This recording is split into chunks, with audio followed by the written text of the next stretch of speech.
At this point, it doesn't seem like generative AI is likely to replace the creativity of humans.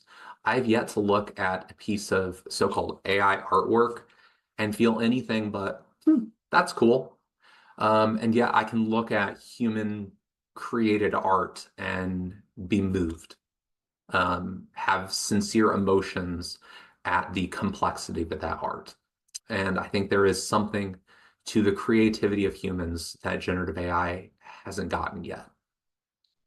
I also see that generative AI may augment human intelligence, but at this point, human intelligence is indispensable.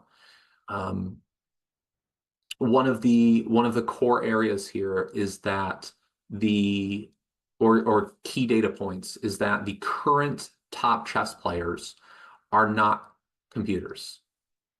They're not humans either.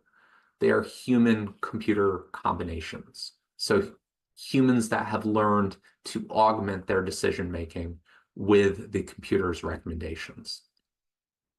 And last, generative AI is producing great results, but at the same time, people are really beginning to become sensitive to its outputs.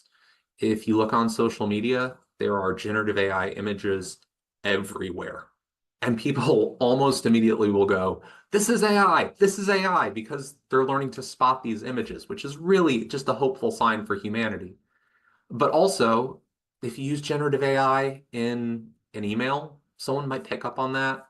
Someone might have a bit of a distaste. So be careful, be thoughtful about how it's used, and be thoughtful about how you apply it and where, and have a justification. Make sure that you're transparent about it.